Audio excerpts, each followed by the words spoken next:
All right, hello everyone.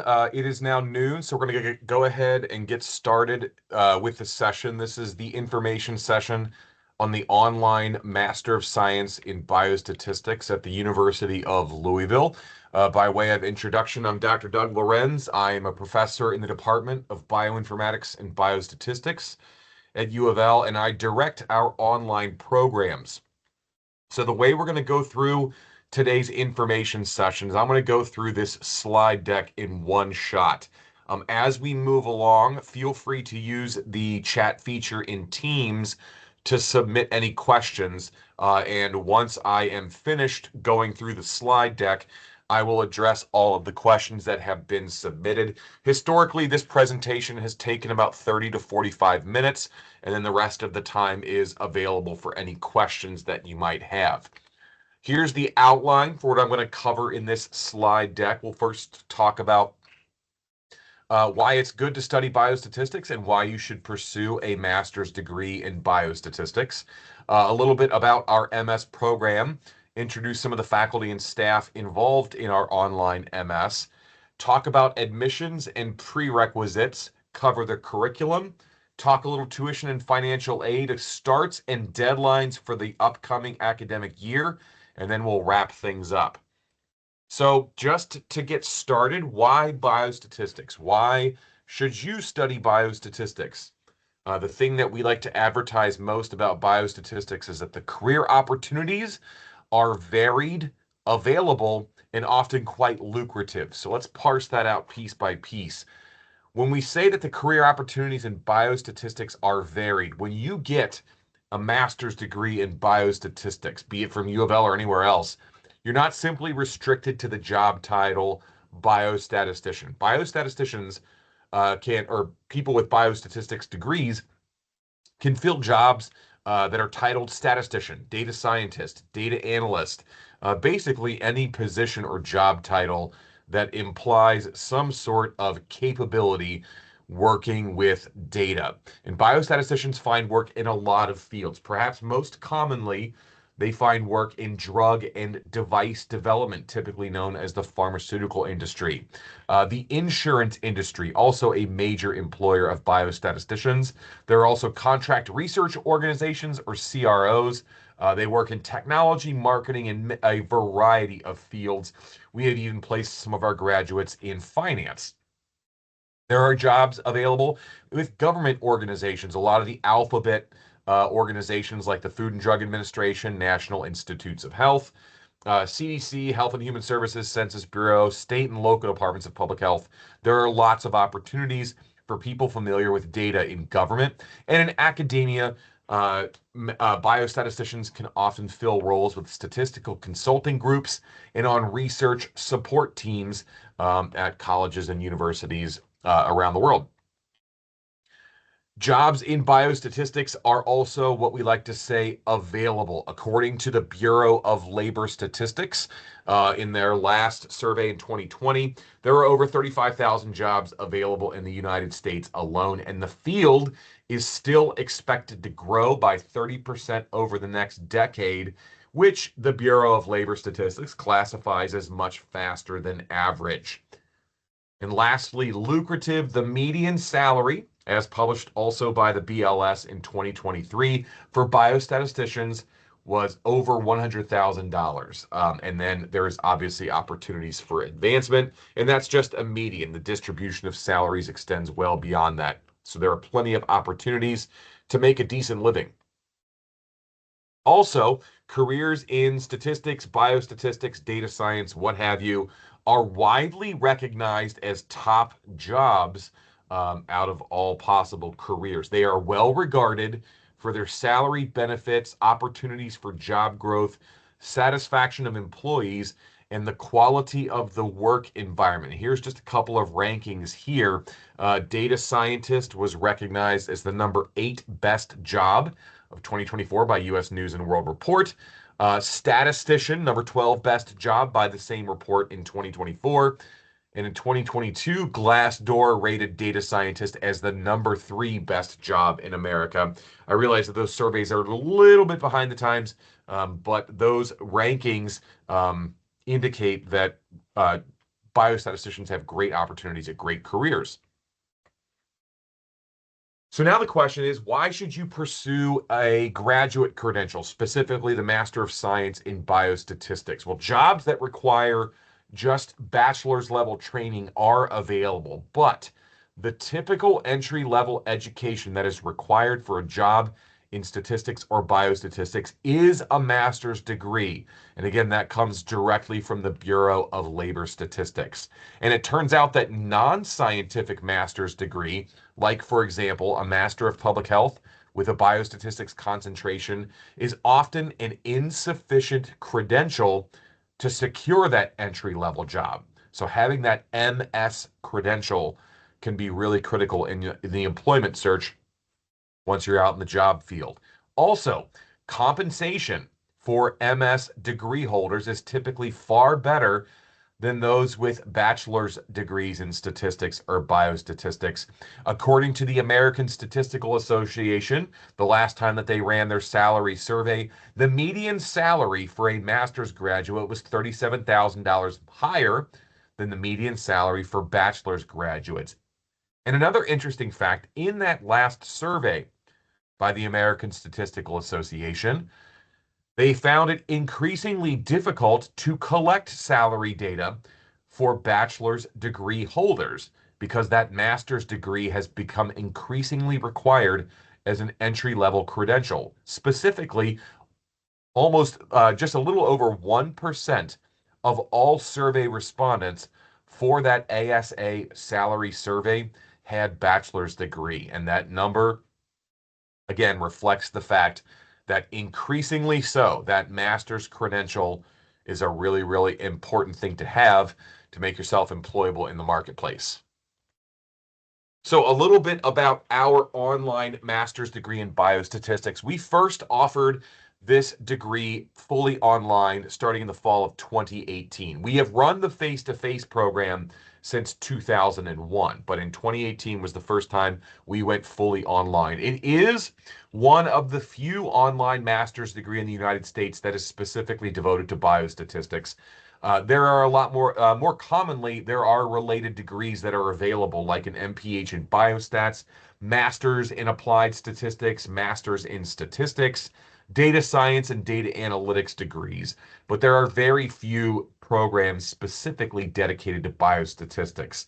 And we like to advertise that our program blends not just the practice, but also the theory and methods of biostatistics, so that we train biostatisticians that are thoroughly grounded not just in applications, but also the theoretical foundations for those applications. We have great faculty here at U of L. This includes elected members of the International Statistical Institute and the elected fellows of the American Statistical Association, two of the highest honors available in the profession. We also have several what are called U of L faculty favorites. These are student-nominated awards whenever a student feels that they have really benefited from an instructor at the university. They can nominate them as faculty favorites, and several of our faculty have earned that award. And we have several recipients of what are called the top 4 faculty favorite awards. That's the top 4 vote getters in a given academic year across the entire university. So our faculty are doing really strong work in educating our students. We also like to note that all of the MS graduates that we have been able to track have been able to find employment or have been admitted to doctoral programs in statistics or biostatistics, and that has typically happened upon graduation or within months of graduation. And just one little caveat there, we do find it a little bit difficult, as most programs do, to keep in touch with our graduates. So when we say all of our tracked graduates, those are the ones that we have been able to keep up with.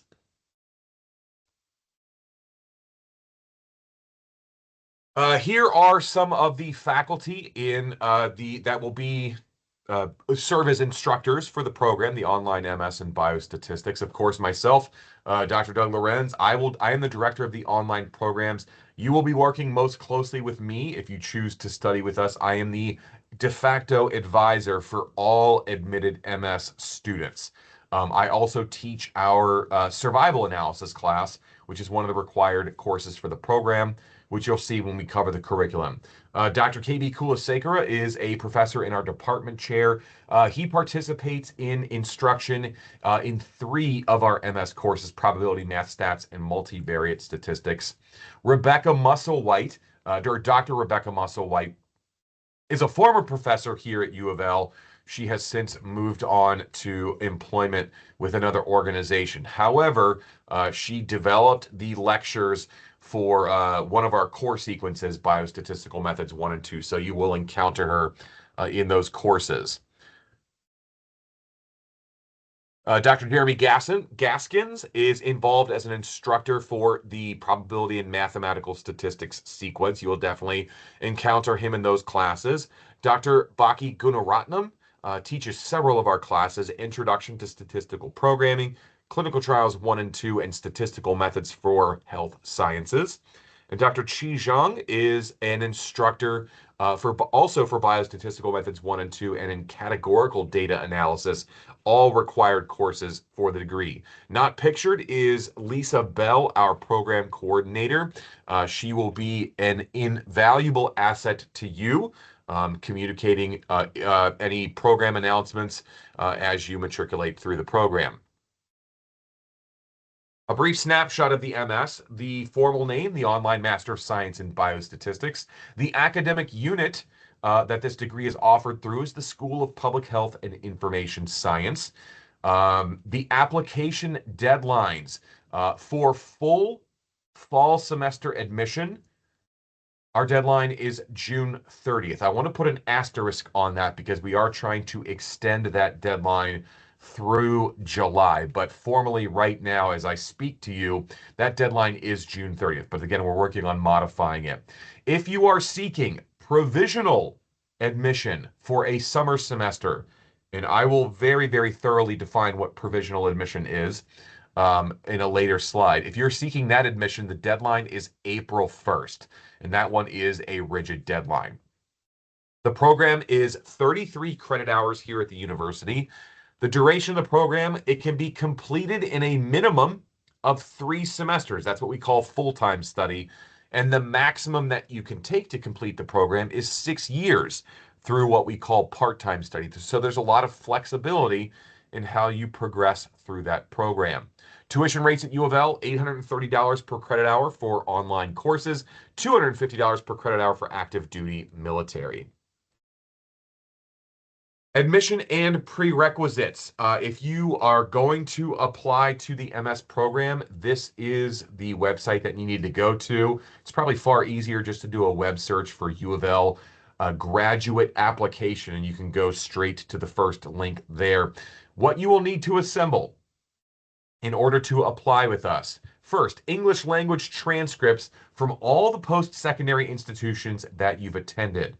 If any of those transcripts come from a foreign university, in other words, a university outside of the United States, that will require what's called a foreign credential evaluation. That is for any transcript originating outside of the United States. If you are an international applicant, you must demonstrate your English language proficiency. That's through an exam like the TOEFL or IELTS. The university is now accepting Duolingo test scores as demonstration of English proficiency. If you have a degree from an institution with instruction that is primarily in English, that is also a demonstration of that English language proficiency. You'll need to have at least 2 letters of recommendation, and we typically recommend that one of those, if possible, come from somebody that can evaluate your academic credentials, like an instructor for a degree program that you participated in. You'll need to write a statement of purpose, your intentions for being in the program. You'll also need to provide your curriculum vitae or a resume as part of the application. The prerequisites for admission: you must have a bachelor's degree with a minimum 3.0 GPA. There is some wiggle room, but not a lot around that 3.0. Very, very importantly, you must have transcript evidence of coursework in calculus. And that coursework has to cover differentiation, integration, sequences and series, and multivariable calculus up through and including partial differentiation and multiple integration. And most universities in the United States, this is typically covered in a Calculus 1, 2, and 3 sequence of classes. That's certainly true here at the University of Louisville. You get coverage of all of those topics in a Calc 1 through 3 sequence. It is very, very important to not sleep on this calculus requirement. We introduced this in this information session, not to scare students away from applying to the program, but just making sure everyone is informed of what is needed to be successful in the program. And a thorough grounding in these topics in calculus is critical to your progress through the program. This is the MS curriculum. It is arranged by course sequence. So you can see we have the probability and mathematical statistics sequence, biostat methods 1 and 2, clinical trials 1 and 2, introduction to statistical computing, categorical data analysis, and survival analysis, public health in the United States, and then there are 5 elective credit hours. I want to spend a second to talk about that public health course. That fulfills an accreditation requirement for schools of public health. Since our academic unit is the School of Public Health and Information Science, and since we are accredited by an accrediting body in public health, anyone that graduates with a degree from this academic unit has to have basic instruction in public health. That's why that course is included in our curriculum. As far as the electives are concerned, those are selected in conjunction with a faculty advisor. They are typically courses in biostatistics or in other units in the School of Public Health, as I've got listed here at the bottom. But they can also come from departments outside of the School of Public Health. Our engineering program here at the University of Louisville, some of those programs have dipped into data analytics, and we have pre-approved some of those classes as electives here at the university. This is the full-time course map that gets you in and out in 3 semesters, 4 courses in your first fall semester, 4 courses in your first spring semester, and 4 more courses in your second fall semester. Now, there is some flexibility and possible availability of classes in the summer semester, but we typically cannot promise those, so we advertise this as the full-time course map with the understanding that you may be able to pull some of those electives into a summer term before that second fall semester. Part-time study, though, does provide a little bit greater flexibility in completing the degree. The key issue with completing part-time study is making sure that you're managing those prerequisites, knowing which courses serve as prerequisites for other courses. For some of them, it's easy. Probability is a prerequisite for math stats, and the numbers match up. 661 before you take 662. The same thing with biostat methods 1 and biostat methods 2, clinical trials 1 and clinical trials 2. Perhaps the biggest prerequisite hurdle, survival analysis, which is one of the required courses for the degree, has mathematical statistics and biostatistical methods 2 as prerequisites. So you have to do at least 12 credit hours of coursework before you can take that survival analysis class. It does serve as somewhat of a terminal required class for the degree. There's also the university policy to be cognizant of if you're going to engage in part-time study. Students have to maintain continuous enrollment, meaning you have to register for a class in every fall and spring semester when you're enrolled with us. The summer terms are excluded. You are not required to enroll in classes during the summer term, but every fall and every spring, you have to be registered for a class in the program. This is a sample course map for part-time study that gets a student out in 4 academic years. You can see the progression of courses there. Again, this is only a sample curriculum. There is quite a bit of flexibility in the sequencing of the classes. provided that you're managing your prerequisites correctly. There's also flexibility in the duration of enrollment. You can have a three academic year course map, a 5 or 6 year academic course map. Those things are discussed with your advisor, me, as you progress through the program. You take the courses you feel like you can manage, and in conjunction with me, we figure out a plan that gets you through at a pace that is comfortable for you. All right. These typically are the most popular slides in the presentation because they cover what's called provisional admission. If you find yourself lacking of the calculus prerequisite for full admission to the master's degree, we have two options for you to get into the MS program. The first is called provisional admission to the master's degree. This is option one if you lack the background in calculus. The first step is to apply for what's called provisional admission to the master's program in a summer term. Provisional admission means that you are not fully a part of the program until certain contingencies are met. Those contingencies are number two here. Successfully complete our summer math tools courses and earn the grades that are outlined by our admissions committee. And I'll talk about the math tools courses in just a second. Third, after you complete those math tools courses and get the grades that the committee requires, you gain full admission to the master's program for the following fall semester. So your provision falls away and you become a fully admitted MS student.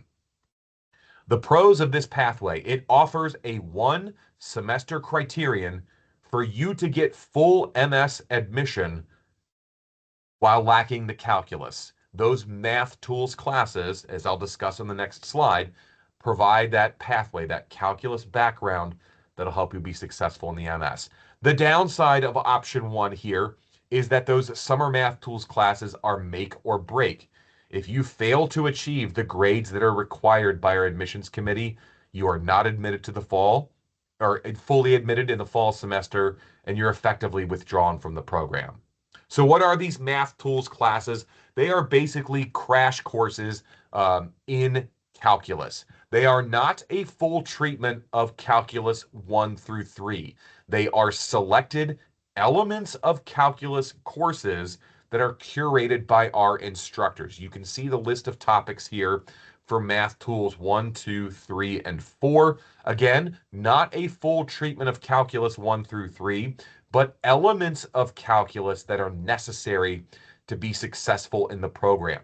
We offer math tools 1 through 3 every summer semester, and those are the calculus-based math tools courses.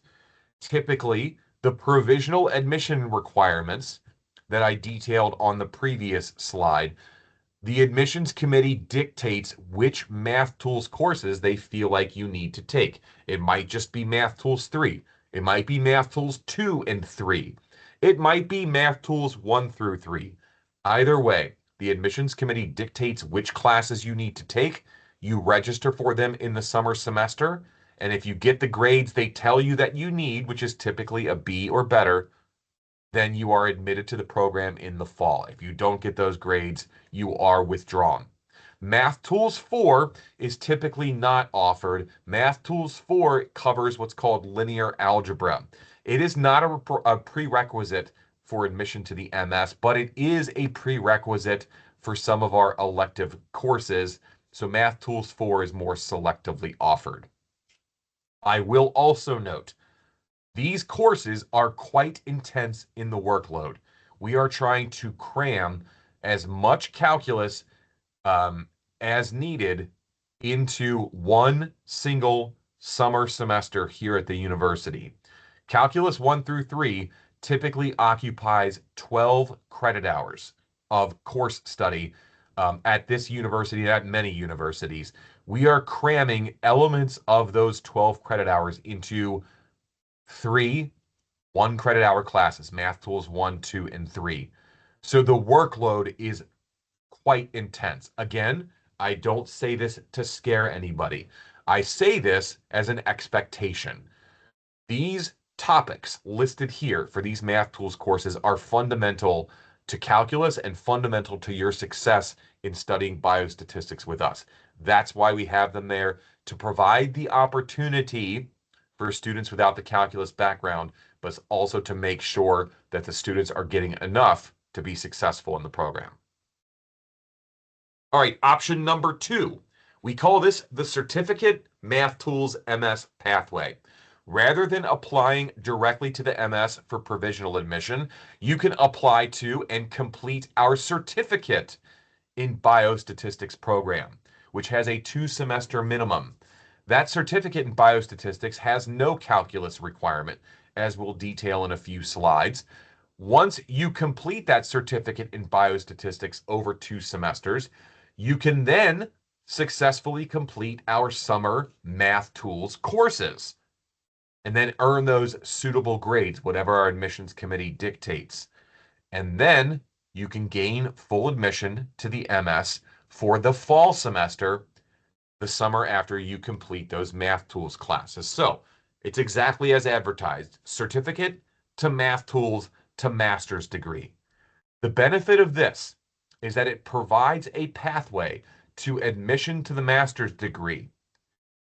But if you happen to be unable to complete those math tools classes, if calculus is just too much of a barrier for you, you still get an exit credential. You still earn that graduate certificate in biostatistics. Also, students that decide to complete the certificate in biostatistics part-time might be able to get 2 opportunities to complete those math tools classes. So math tools doesn't necessarily have to be a make or break under this certificate math tools master's pathway. The downside of this, option 2, is that it slows down your master's completion possibilities. Instead of being able to complete the MS in 3 semesters, the minimum amount of time for this pathway is 5 semesters. So let's see how this works.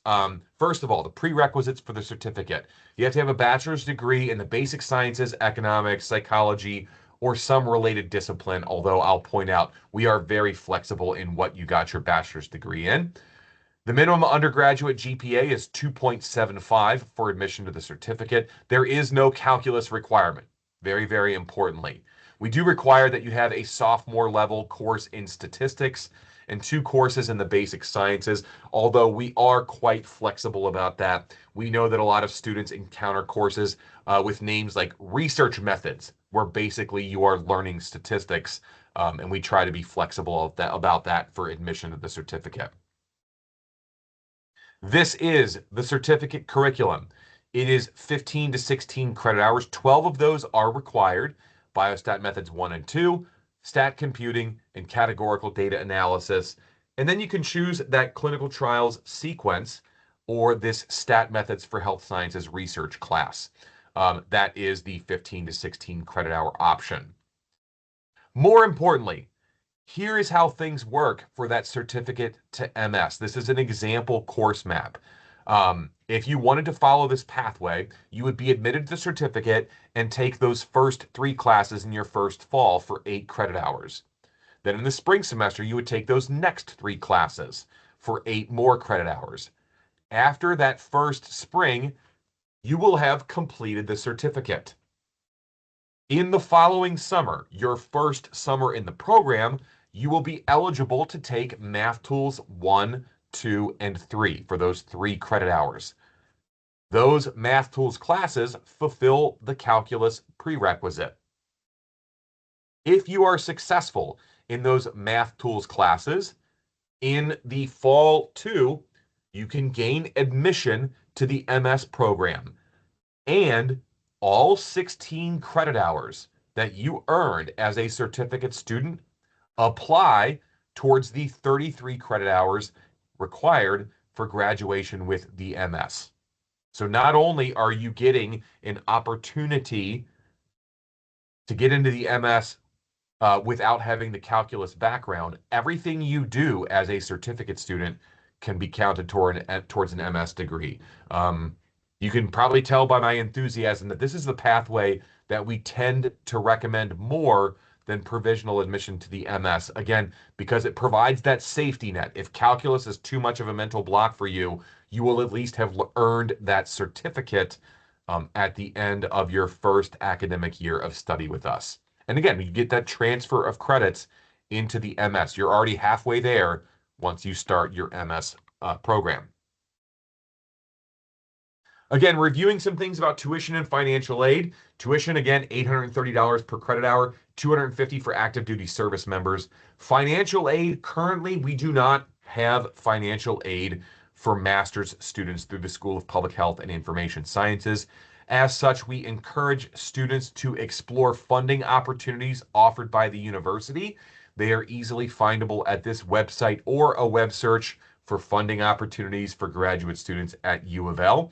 There are several opportunities there. You're also welcome to explore opportunities outside of the university. We have a wonderful student financial aid office after admission. If you have questions about financial aid, you are more than welcome to shoot them an email, explore their website, or give them a phone call. They are extremely helpful in helping students identify opportunities for financial aid. Some deadlines. We accept applications throughout the entire year. You could leave this session and go straight to an application. However, we only admit in the summer and fall semesters. The deadline for the summer semester, and that would be for students applying to the certificate or applying for provisional admission to the MS, is April 1st. That is your deadline for applying for summer term admission, with the implication that you would be taking math tools in the summer. If you are applying for direct fall admission to the MS, or you can even apply for fall admission to the certificate, that deadline is June 30th. I have that asterisk there to note that we are working on extending that deadline to July 31st. I can't formally advertise it yet, but we are working on that. The summer term starts on May 6th. The fall term starts on August 17th this year. I list those because those are drop dead dates. Even though they extend well beyond the application deadline, we do try to work with students that have problematic circumstances or issues with the application system. But anything beyond those start dates for those semesters, we can no longer be accommodating. And as I mentioned, we do not admit in the spring semester. Our program and sequence of courses just does not allow for it. If you're interested, you can check out a full university calendar at the website listed here, or again, a web search of academic calendars at U of L will get you to that site. So if you are interested, if this pitch has been successful and you want to get into the program now, what to do next? If you haven't applied, assemble those required materials for an application, your transcripts, get people to write letters of recommendation, put a resume together, write a statement of purpose, and then go to the website to apply, louisville.edu/graduate/apply. If you're in this information session, you happen to have been admitted or have applied and are expecting admission, your next steps are to set up your account through what's called ULink. That is the university's online portal. And then also to log in to Blackboard. That is our content management system for online learning. And you can check out our online MS in Biostatistics organization, where you can learn more about the steps you need to take to get onboarded with the program. If you are on the fence about online learning, our online learning team offers a demo course where you can step into a demonstration course and learn and get familiar with how online learning works. You can see the website right there. Again, you can also do a web search for online demo course and you'll find it fairly easily. Again, it can help if you're not familiar with online learning, and it can help to get familiar by test driving that online course. If you have further questions, about general online learning, you're welcome to get in touch with the online learning team. The phone number and email address are listed there. If you have specific questions about this program, either the MS or the certificate, or just general questions about the coursework, I am your point of contact. That is my office phone number listed right there. That is my email address. I typically recommend emailing me. I am always hyper responsive when possible to inquiries about our program, and I'm always happy to talk to prospective students. So program specific questions to me, general online learning questions to the online learning team. That ends the the slide deck portion of this information session. If you do have questions, feel free to submit them through the chat feature. I'm going to go over there and check things out. It looks like the chat has been active. So let me start from the beginning and address these questions. What is, if any, is the biggest difference between online and in person for this MS? Do you see better outcomes from one or the other? From an outcomes perspective, we really haven't seen a difference. One of the things that did change from our face-to-face program to our online program is that we stopped requiring a thesis, the thesis being the sort of culminating research project for the MS degree. That used to be a required component for the MS degree, specifically for the face-to-face program. When we relaxed that requirement, we started attracting a lot more prospective students that were interested in working in industry rather than working in academia, because a thesis often kind of segues you into academic research and potentially PhD programs. But from an outcomes perspective, we were able to broaden our scope of where we were placing our students. Again, getting more students into industry and government positions rather than in academic positions. All right, so currently computer information systems, data analytics at the College of Business at Louisville. Any chance you know anything about this program and if it's good prep for this course? I am only vaguely familiar with that program. I do know that it is more applied in scope than our program is. I do know that they use different tools than we use, things like Power BI, spreadsheet software, things like that. We tend to use to engage more with the heavy-duty stats programming languages like R, SAS, a little bit of Python here and there.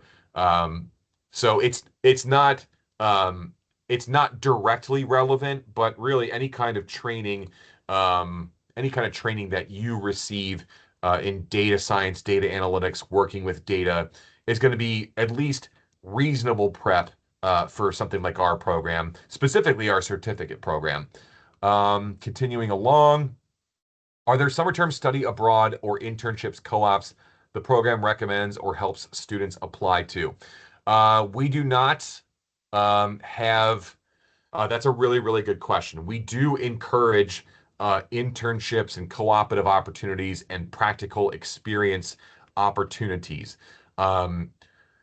We do not have a formal unit that helps students secure those opportunities, meaning that we don't really have an office that has relationships with external agencies that allows us to secure internships and co-ops.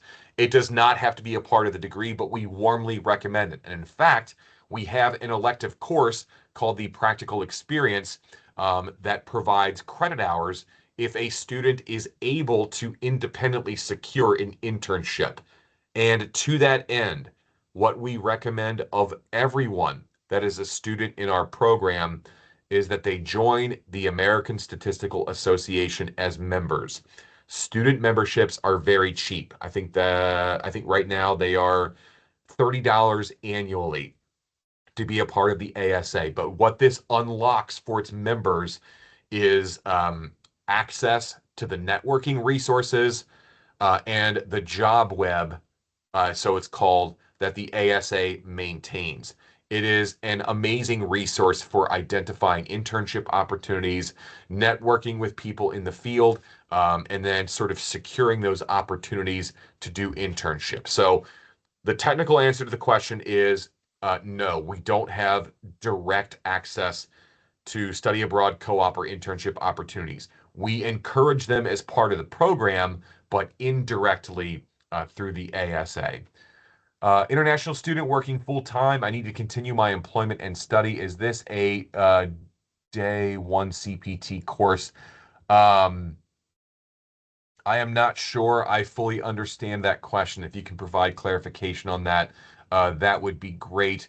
If that question happens to be about whether um, we can accommodate um, the needs of full-time working students, we absolutely can. In fact, I would venture to say that nearly half of our students are employed in some capacity, and a good portion of them are employed full-time. None of our courses have required dedicated times at which you need to be engaging with the material. We try to provide as much flexibility as possible for you to participate in our courses, meaning watching the lectures, doing problems, completing assessments, taking exams, and things like that. We try to provide as much flexibility within each course, but then also from scheduling your curriculum, we try to be as flexible as possible in how things progress semester by semester. If that doesn't answer the question, if you could clarify the day one CPT, then maybe I could provide more insight. Do you have courses that are only offered during the fall or the spring only? Yes. Um, we have limited human resources, meaning that we don't have access to a ton of faculty resources. So there are specific courses that are off. Like most of our courses are offered in dedicated semesters. For example, survival analysis, the one that I teach, is a fall only course. Probability, PHSD 661, is a fall only course. Mathematical statistics, PHSD 662, is a spring only course. Typically, we structure our sequences so they go fall and spring. Like Biostat Methods 1 is fall, Biostat Methods 2 is spring. It does limit flexibility a little bit in the program, but we've really not had any trouble making sure our students can get into classes every semester and progress through the program at the pace that they would like to see. Um, does Reach offer any tutoring for Math Tools 1 through 3 courses? No. The Reach program at the university does not offer tutoring for graduate level classes, or at least that is my understanding, unless things have changed. Slide 7, are students in your tracked MS graduate data students that did in-person or online or both? That is both. Tracking was easier for our face-to-face cohort. Typically, they tend to be more consenting to keeping in touch with us and us keeping in touch with them and us being able to follow their careers. The online cohort is a little bit more difficult to pin down, but the ones that we have been able to keep in touch with, again, they've had little to no difficulty in securing employment.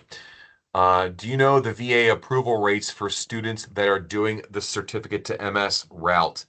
I'm not sure I fully understand what VA approval rates means. If you could clarify that, I might be able to provide more details there. All right. Can one audit or sit in math tools?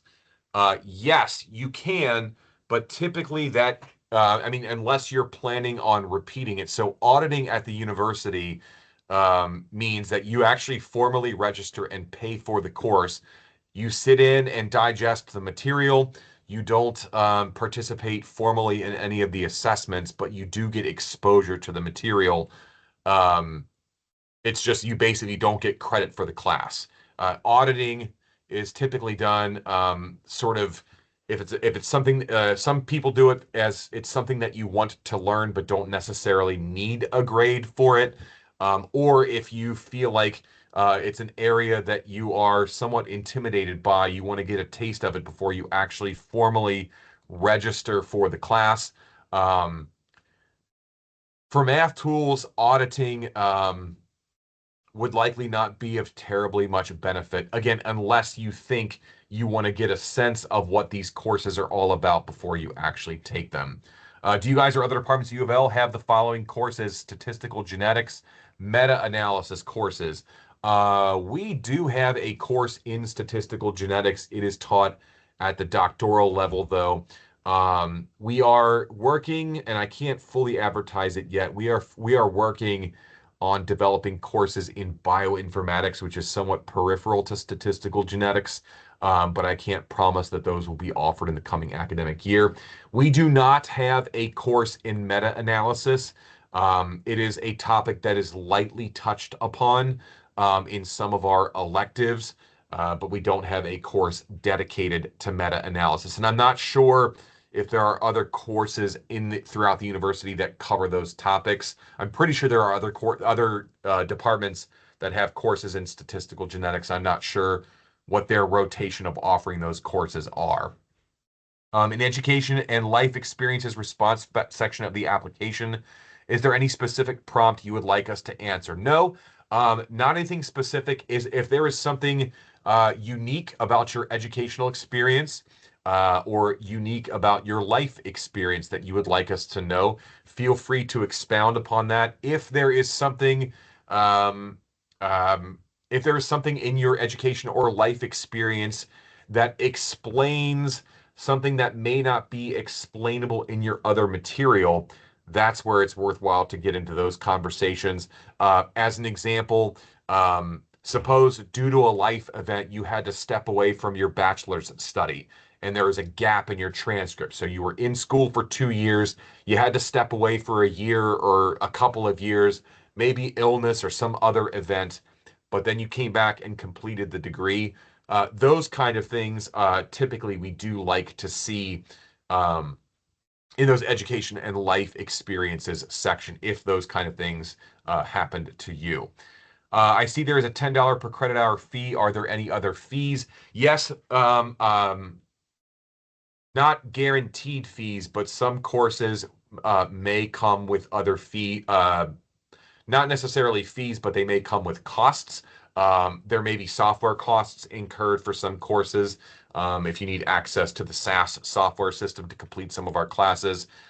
So fees, I don't think any of our specific classes have additional fees, but they may have costs incurred. I hope that answers the questions.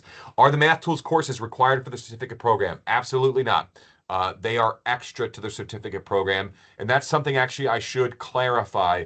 The credits that you earn, the credits that you take through math tools do not apply to the certificate or the master's degree. They are, I guess you would say, remedial in scope because they are fulfilling a prerequisite for admission. So it's 3 credit hours that you just kind of have to eat to get into the master's program, and they really don't apply anywhere else. How often will the Veterans Affairs approve the educational plan and cover the cost of the certificate to the MS? They can be picky about the cost at times. Unfortunately, I am not familiar with. I guess anecdotally, my experience in advising certain students is there are some I guess hurdles to jump over with regard to enrollment status, which program you are in, certificate versus MS. Um, I have a student right now. I can't say that they're in the VA, but the experience that's coming to my head right now is that that person has completed the certificate and right now has dual enrollment status as a certificate and an MS student. And in conversations with that student, they've mentioned to me that they need to preserve their enrollment as a certificate and MS students for funding reasons. Again, I don't know, or I don't think that that necessarily relates to the VA, but we do accommodate situations like that as much as we can so that we can help students preserve any funding opportunities that they have. How many students are in the current online program cohort? Good question. Right now, our student census, which I do kind of informally as the number of students that I am advising, right now we have 118 students across the certificate and MS programs. That is, I think the number of MS students is in the 60s and the number of certificate students is in the 40s. Our class sizes usually depend upon, they vary course by course. The courses that are masters only, probability, math stats, survival analysis, those tend to range anywhere from 20 to 40 students per class. The other courses that service the master's and the certificate, and they actually serve some other programs that I'm not talking about here, those tend to be a bit bigger, usually running anywhere from 30 to 70 students. Um, but again, our faculty do a really, really good job of making sure that students are taken care of. We also have access to some of our doctoral students as teaching assistants to kind of shoulder the load of teaching those classes. All right. It looks like I have run through all of the questions in the chat. I'll hang out for a couple more minutes in case any more other questions crop up. If I answered one of your questions and I didn't do it sufficiently, please feel free to type back in to get further details, or if you have additional questions, feel free to sign them in.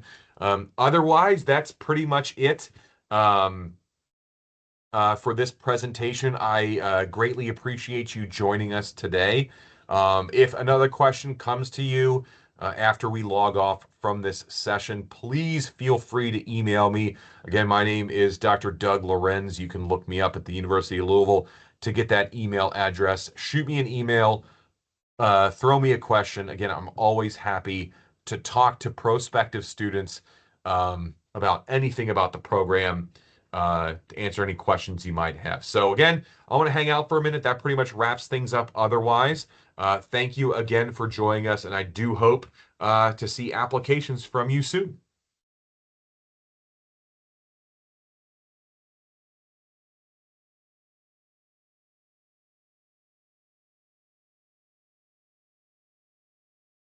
Okay, a couple more questions coming. Will there be set office hours? Do we have to reach out to the instructors or RAs to set one up? That's going to vary class by class.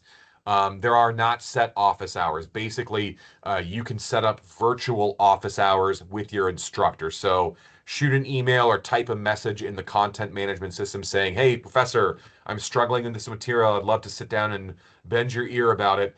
Can we set up a time to communicate? And typically, our instructors put response times in their syllabi. I will respond to your inquiries within 24 hours. And then you'll be able to negotiate a time. And typically it's either a Zoom or a Teams meeting where you guys can establish things. It's rare that an instructor has dedicated office hours. We try to be a lot more flexible, um, so that we're not pinning anybody down, because there's variability in the time zones that our students are in. There's variability in their access to their personal calendars. But again, our faculty try to make a name for themselves by being hyper responsive to student inquiries. So that's how things usually get set up. If one completes the certificate, is there a limit on how long they can wait to apply for the MS program? There is a limit on the transferability of those credits. So again, part of the benefit of that certificate to Math Tools to MS pathway is your 16 certificate credit hours can apply towards the MS. If you wait too long, and I believe that threshold is, oh gosh, I think it's in the university catalog. I'm struggling to remember it. I think it's 3 years. So if you graduate with a certificate and sit on it for about 3 years, and then apply to the MS, the transferability of those credits might be in question. And if it is 3 years, I think that might be appealable. But it's typically best to not sit on it for too long, because you don't want to butt up against any of the university's requirements for, again, the transferability of credits like that. How much the MS program cover general linear mixed models? That is a topic that is lightly touched in our Biostatistic Methods 2 class. Generalized linear mixed models tends to be a more advanced topic. Those can be touched on by certain electives around the university, and I can't advertise it yet, but we are developing elective courses as I'm speaking, and that is one of the topics that is proposed to be touched upon. Okay.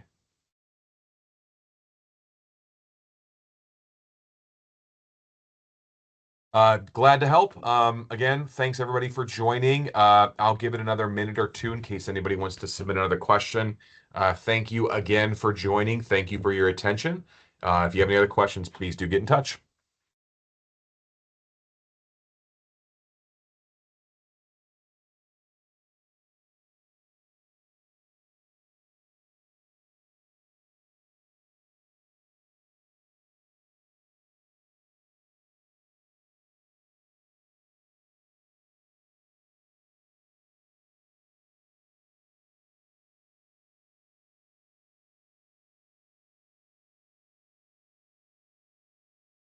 Glenn, that is actually course specific. It's about half and half. You'll encounter SAS in roughly half of your courses. You'll encounter R in half of your courses, but you get reasonable exposure to both of them.